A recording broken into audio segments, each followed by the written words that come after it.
comrade has gone to his reward. The Supreme Commander has called him from this battle line and ordered him to report to his command, mindful of service nobly done. He has called Comrade Nathan Davis to join him in the ranks of everlasting peace. We, his comrades, have gathered here at this final battle line on earth to honor their devotion and honorable service to our country. Because of Nathan Davis and his many comrades, all of our lives are free. Because of them, our nation lives. Because of them, our world is blessed.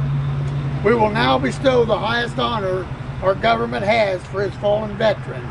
May the ceremonies of today deepen our reverence for our departed comrade. Commander, conduct the salute. What? Cut! Port arms! Ready! Aim! Fire! Aim! Fire! Aim! Fire! The rest of it will be done inside. Order, arms! That's all we have. All out.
hand, on behalf of the President of the United States Army, a grateful nation, please accept this flag as a symbol of our appreciation for your loved one's honorable and faithful service.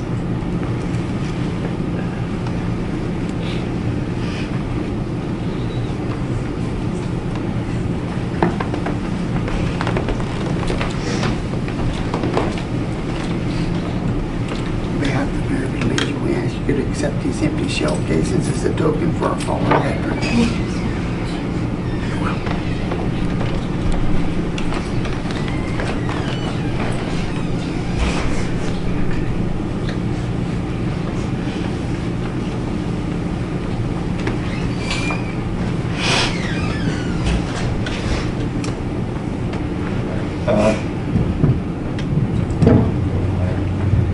Thank you all for coming.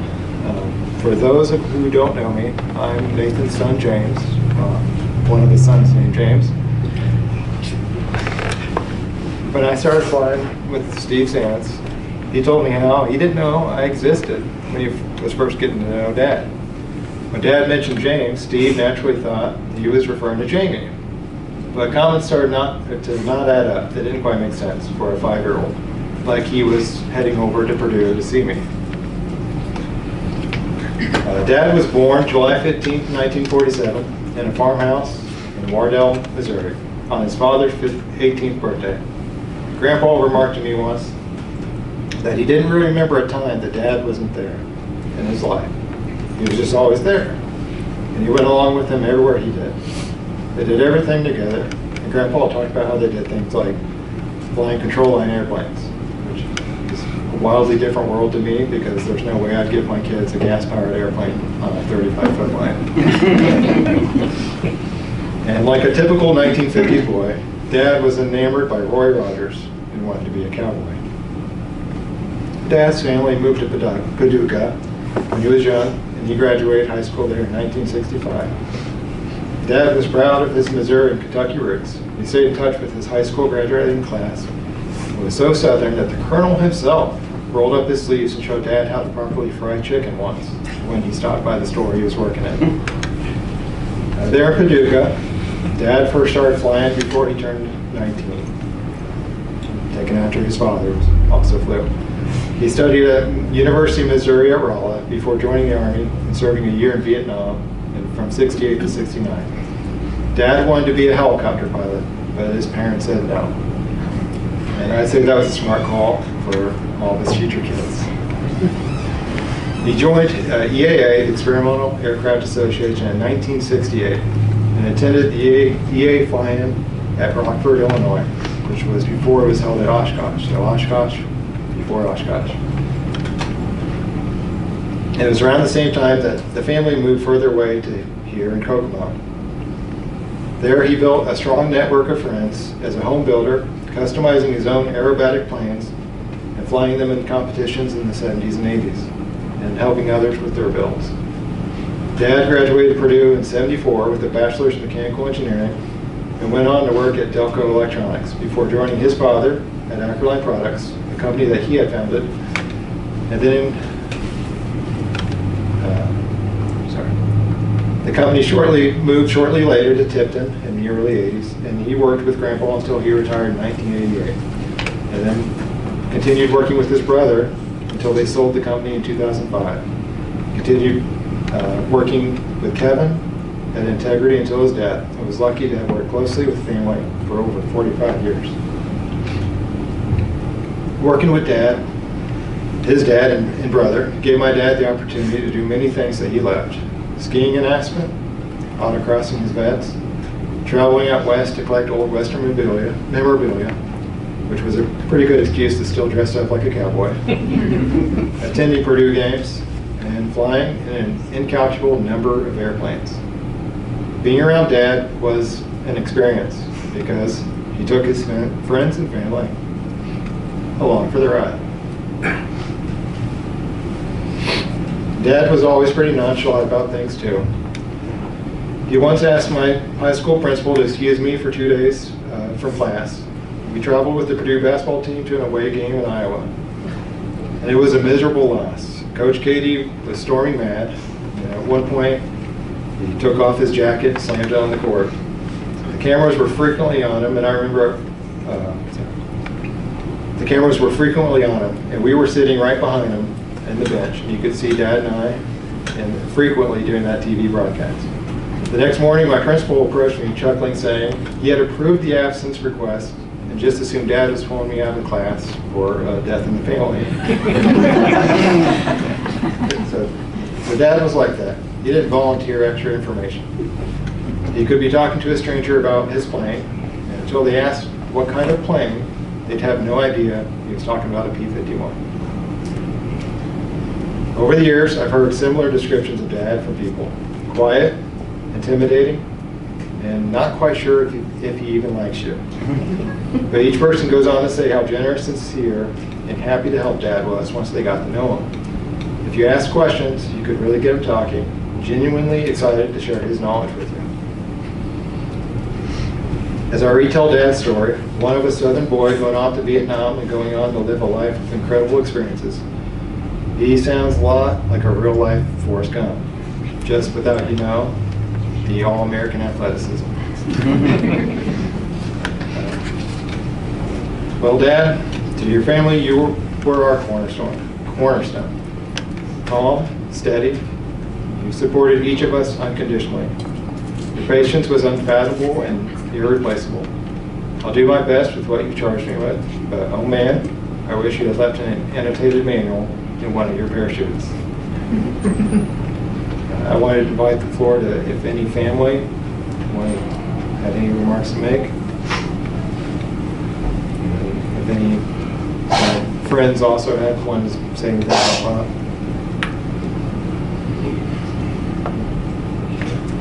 Jim?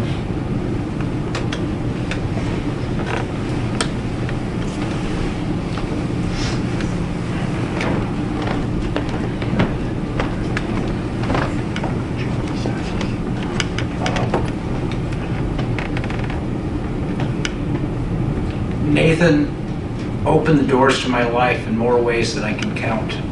In fact, the whole Davis family opened doors to my life in more ways than I can count. I met Jim and Imogene Davis shortly after I graduated from high school at an air show in Fort Wayne, Indiana. And it was about the same time that I met Nathan and also Kevin. Little did I know that our lives would become intertwined in the most unusual and most productive ways since that time. We moved forward to, this was in 1973 when I first met Jim and Imogene. They got me introduced into the Experimental Aircraft Association, which I've become a lifetime member. In 1977, when I was working with, I had graduated from college, but waited to go on active duty in the Air Force. Our paths crossed once again, and I was fortunate to be checked out in the family Chipmunk airplane. And that is when I really got to know Nathan quite well here in Kokomo and at the Howard County Airport. We moved forward a few more years. I come back on leave from the Air Force, and the family allows me to fly the airplanes again. We kept in touch all these years. I kept in touch with the family through Christmas cards. When I come back to Indiana to visit my folks in Indianapolis, I'd always make a point to drive up here to Kokomo to visit the family, also to Tipton at that time. Now we move forward several more years. I'm very active with air show operations at Oshkosh. I was always seeing Nathan at the show. He was bringing in a variety of different airplanes to the show. I was working with the air bosses. We'd be doing the planning of the show. I remember one year Nathan brought his Folan Nat, which is a little two-place, incredibly high-performance, British-built jet aircraft. And we had speed limits, or at least altitude limits, that we wanted the performers or individuals during the flybys to honor. And usually it was 600 miles an hour, kind of the maximum speed.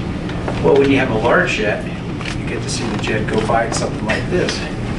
But Nathan's little jet, which is much smaller, when he came by, it was here, here, and gone. And everyone's looking at me going, is there any way we can slow him down so at least we can enjoy seeing the jet? But Nathan was having so much fun flying that. He designed his own aerobatic airplanes. And I remember one time I was up here visiting, and Nathan was so excited. He got this napkin. We were at a restaurant. He got out a napkin and he sketched out his new aerobatic design, and which he called the Acro Pro. I never saw the finished product with Nathan flying it. I didn't see the airplane until one of my friends in Raleigh, North Carolina had purchased the airplane and appeared with it at a local show. I'm going, wait a minute, I know that design. You know, that's the Acro Pro. He said, oh yes, I just bought it from Nathan Davis up in Indiana. So, remarkable. And now we move forward a few more years. And it was in 2008, we had the Warbirds briefing. We had completed the briefing. Nathan was going to fly his Mustang in the show. And I was getting ready to leave to go to the announcer stand. And Nathan comes up and he says, hey Jim, I need somebody to get the Mustang back home. Will you take it back for me? And I'm going, Nathan, I've never flown a Mustang before. He said, you're qualified. Go and take it home. You know, he had so much trust in my abilities as a pilot. Said, here's my most prized airplane. Go ahead and take it back home. And I said, well, let's wait. And why don't I come back up to Kokomo and get a proper checkout? So I come back the following year, and he goes, well, you ready to fly my Mustang? And to have a gentleman such as Nathan entrust me in his prized possession to say, go fly it. I was just absolutely blown out of the water. But on that flight, I said, Nathan, I can't go out by myself. I've never flown a Mustang by myself. And I've flown a lot of different World War II airplanes, but I've never flown a Mustang. And I said, will you go with me? And he goes, okay. So he climbs in the back seat, and away we go. And when we came back, I found out later it was the only time he'd ridden in the back seat of his own airplane. And he put that much faith in my abilities as a pilot to not only fly his airplane, but to go with me. And it was very interesting because I remember before he took the flight, he kept saying, well, Jim, when you come back, you can tell me it's just like another airplane. And I said, tell you what, Dirt, his nickname was Dirt. And I said, Dirt, if I come back and I tell you this is just like another airplane, I'll buy you a steak dinner at the restaurant of your choice, which I knew would be at Outback. So we went out, I did some work in the air, maneuvers, and got a good feel for the airplane. And all I could think of was coming flight back to the Kokomo airport going, well, where does he want that steak dinner? So he was very, very generous with his friends. He was very generous with family. I saw a side of a human being that was just really, truly remarkable. And I was deeply blessed, deeply honored that I could count him amongst my closest friends. And he was very, very special in my life. And every member of the Davis family, very, very special. And I'm so fortunate that he was a part of my life. So thank you.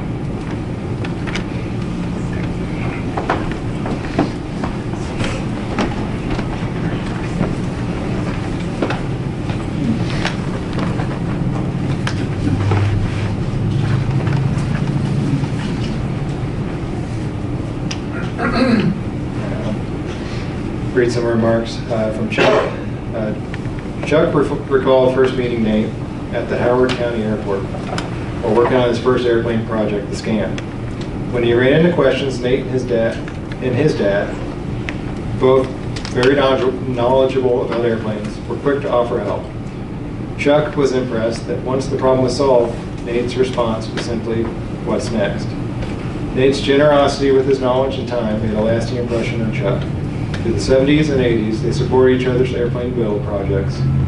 Chuck mentioned that Nate was a man of few words who was initially difficult to get to know. He would often accompany Nate on adventures to various locations to acquire or check on the progress of airplanes, and they would frequently fly in silence. Being in each other's presence was enough. Actions spoke louder than words. One of the most memorable adventures was one of their first trips together, heading to Georgia to pick up an airplane with Nate and his dad. When they arrived, the plane wasn't there. Their contact could shuttled them in another plane but could only take 2. Leaving Chuck alone with an airplane he couldn't fly. And in those days before cell phones, with no way to know where he was or how to reach anyone. When asked what word summed up his brother from another mother, Chuck answered quickly, intelligent and generous. The time spent working around Oshkosh, talking airplanes, spending holidays together, and simply being present in one another's lives will always be cherished, and the absence will be felt. Nate, we miss you. It wasn't supposed to be like this. Anyone else have any remarks or stories they would like to say?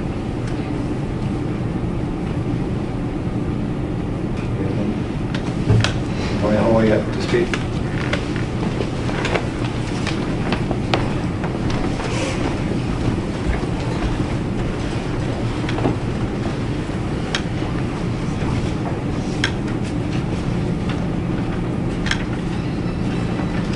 My pop was a pilot, an engineer, and of course papa to many, but he was a cowboy first. I remember the story of how grandma couldn't find him for hours. And my grandpa finally came home from work and said, "Boy, you better get out here." And my dad came out of his hidey hole. And when asked why he didn't answer his mother, he jutted out his little lip and said, "She didn't call me Roy Rogers." So Pop, to send you off, we chose a duet from one of your favorite Randy Travis albums with your favorite singing cowboy. Happy trails to you until we meet again.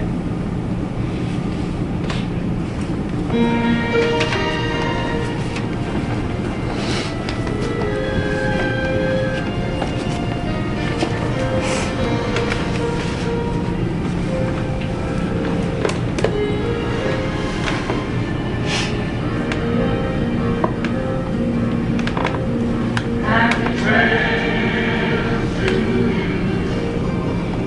until